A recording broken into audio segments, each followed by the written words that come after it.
تعالیٰ کا علم ازلی ہے۔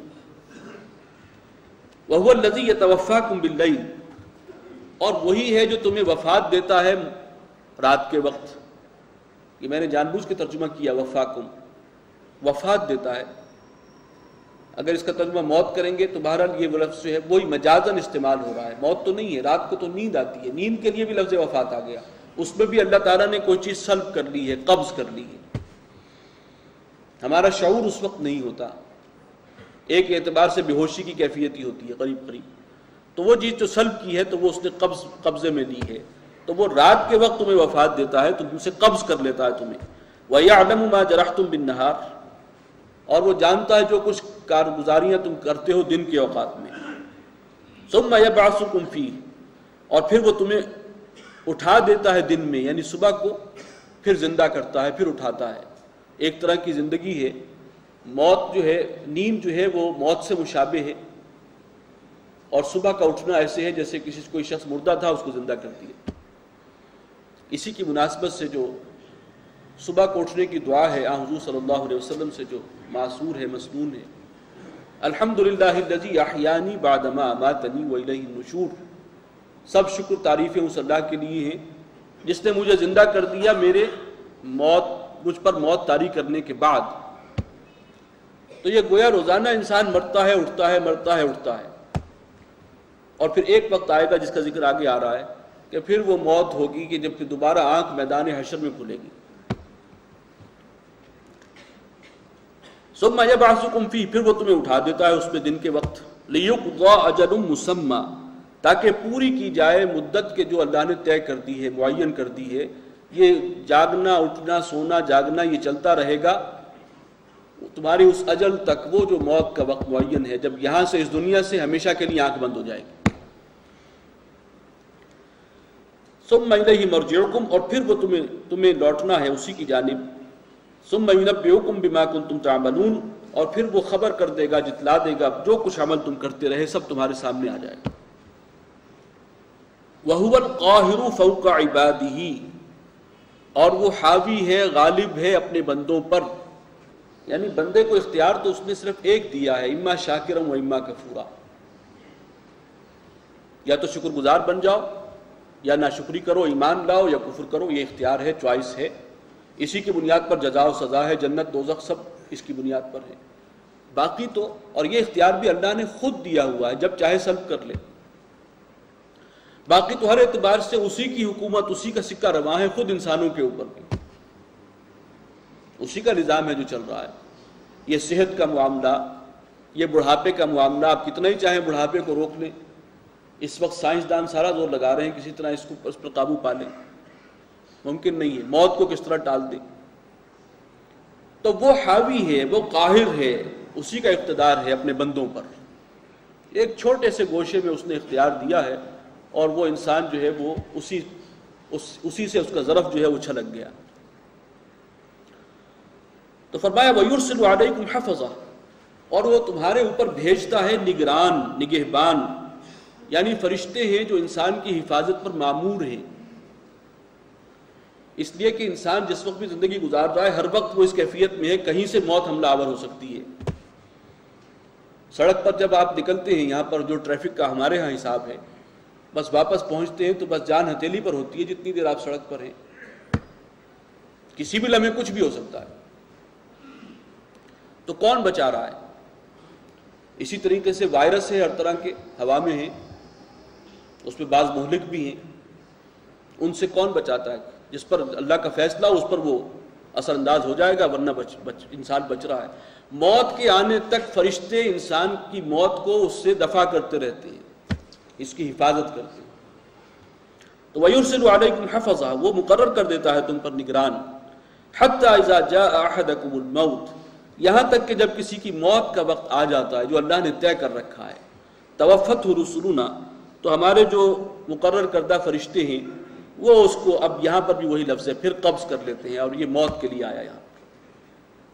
وَهُمْ لَا يُفَرِّطُونَ، اور جو ڈیوٹی ان کو دی گئی ہے اس میں وہ کوئی کوتاہی نہیں کرتے، جو وقت طے ہے، نہ ایک لمحہ پہلے نہ ایک لمحہ بعد میں، بالکل صحیح وقت پر۔ ثُمَّ رُدُّوا إِلَى اللَّهِ، اور پھر وہ لوٹا دیے جاتے ہیں اللہ کی طرف، مولاہم الحق، جو ان کا مولائے حقیقی ہے۔ اب تو پیشی اسی کی طرف ہونی ہے۔ الا لہ الحکم، جان لو کہ فیصلے کا اختیار اسی کے پاس ہے، اسی کی حکومت جو ہے وہ جاری و ساری ہے۔ وہو اسرع الحاسبین، اور وہ بہت جلد حساب لے لینے والا ہے۔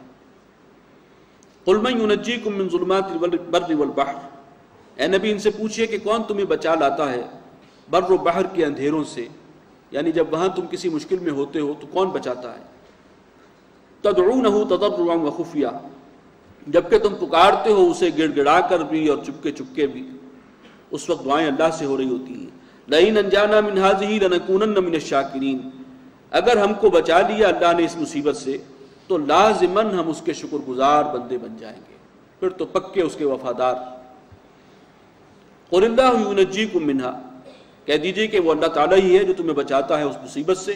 ومن کل کرب، اور ہر سختی سے بچانے والا وہی ہے، مشکل کشا حاجت روا وہی ایک ذات ہے۔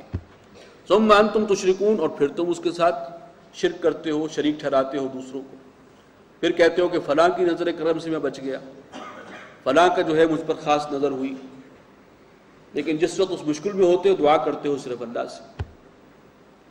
قل هو القادر على ان يبعث عليكم عذابا من فوقكم او من تحت ارجلكم، کہہ دیجئے کہ وہ اللہ تعالیٰ کو قدرت ہے اس بات کی کہ وہ تم پر بھیج دے عذاب، اور اس کی تین شکلیں ہیں جو یہاں پر بیان ہوئی ہیں۔ من فوقکم، اوپر سے، کوئی آسمان سے آفت آ جائے، جیسے کہ قوم لوط پر آسمان سے پتھروں کی بارش ہوئی ہے، کوئی بگولا آ گیا، باد سرسر ہے۔ او من تحت ارجلکم، یا تمہارے قدموں کے نیچے سے جیسے زلزلہ آ جائے یا سیلاب آ گیا۔ او یلبسکم شیعا، ایک تیسری شکل بھی ہے عذاب کی کہ وہ تمہیں مختلف گروہوں میں تقسیم کر کے اور باہم گتھم گتھا کر دے۔ وَيُذِيقَ بَعْضَكُمْ بَأْسَ بَعْضٍ، اور پھر چکھائے تم میں سے بعض کو بعض کی قوت کا مزہ، ایک دوسرے کے گریبان ہاتھ میں ہوں اور ایک دوسرے کی قوت کا مزہ چکھایا جا رہا ہو۔ یہ جو آپس کی خانہ جنگی ہے یہ بھی اصل میں اللہ تعالیٰ کی طرف سے عذاب کی ایک شکل ہے۔ تو جب چاہے اللہ تعالیٰ تمہیں کسی بھی طریقے سے عذاب میں مبتلا کر سکتا ہے۔ انظر کیف نصرف الآیات، دیکھو کیسے ہم تصریف آیات کرتے ہیں، مختلف اسالیب سے ان آیات کو بیان کرتے ہیں۔ لعلہم یفقہون، تاکہ وہ سمجھ سکیں۔ وکذب بہ قومک وہو الحق، اور اے نبی آپ کی قوم نے آپ کو جھٹلا دیا ہے، حالانکہ یہ حق ہے، یہ قرآن بھی حق ہے اور آپ بھی اللہ کے سچے نبی ہیں۔ قل لست علیکم بوکیل، اے نبی آپ کہہ دیجئے کہ میں تم پر ذمہ دار نہیں ہوں، ٹھیکیدار نہیں ہوں تمہارا، بس میں نے بات پہنچا دی، اب آگے تم خود ذمہ دار۔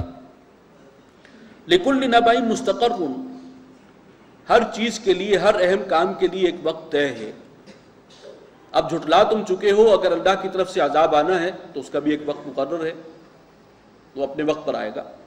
وسوف تعلمون، اور کوئی دیر نہیں ہے، جلد ہی تم جان لو گے، حقیقت کھل جائے گی۔ وَإِذَا رَأَيْتَ الَّذِينَ يَخُوضُونَ فِي آيَاتِنَا، اور جب تم دیکھو ان لوگوں کو کہ جو ہماری آیات میں مین میخ نکالتے ہیں، اسے موضوع بحث بناتے ہیں، بال کی کھال اتارتے ہیں، مذاق کا نشانہ بناتے ہیں، فَأَعْرِضْ عَنْهُمْ، تو ان سے کنارہ کشی اختیار کرو، حَتَّى يَخُوضُوا فِي حَدِيثٍ غَيْرِهِ، یہاں تک کہ وہ کسی اور بات میں مشغول ہو جائیں، وہ اپنا ان موضوع بدل لیں اور کوئی بات جو ہے وہ اور نئی شروع کر دیں۔ وَإِمَّا يُنْسِيَنَّكَ الشَّيْطَانُ، اور اگر تمہیں شیطان بھلوا دے، یعنی تم کسی محفل میں بیٹھے ہو اور وہاں قرآن مجید اور قرآن کی آیات یا رسول صلی اللہ علیہ وسلم کا استہزاء ہو رہا ہے، اور تمہیں شیطان نے بھلا دیا کہ بھئی اللہ کا حکم تو یہ تھا کہ یہاں نہیں بیٹھنا ایسی محفل میں، فرمایا فَلَا تَقْعُدْ بَعْدَ الذِّكْرَى، تو جب یاد آ جائے تو پھر مزید مت بیٹھنا۔ یہ غیرت حق کے منافی ہے کہ ایسی محفل میں انسان بیٹھے، تو جیسے ہی یاد آئے فوراً اٹھ جاؤ۔ مع القوم الظالمین، اور ان ظالم لوگوں کے ساتھ مت بیٹھو۔ وما علی الذین یتقون من حسابہم من شیء، اور ان پرہیزگاروں کے ذمے جھگڑنے والوں کے لیے کے حساب میں سے کچھ نہیں ہے، یہ جو کچھ یہ کر رہے ہیں یہ اپنے خود ذمہ دار ہیں۔ ولکن ذکریٰ لعلہم یتقون، ہاں جو لوگ جنہیں اللہ تعالیٰ نے سمجھ بوجھ عطا کر دی ہے، ایمان اور تقوی کی دولت عطا کر دی ہے، ان کے ذمے یہ ہے کہ وہ نصیحت کرتے رہیں، سمجھاتے رہیں۔ لعلہم یتقون، شاید کہ وہ بھی بچ جائیں، شاید وہ باز آ جائیں۔ وَذَرِ الَّذِينَ اتَّخَذُوا دِينَهُمْ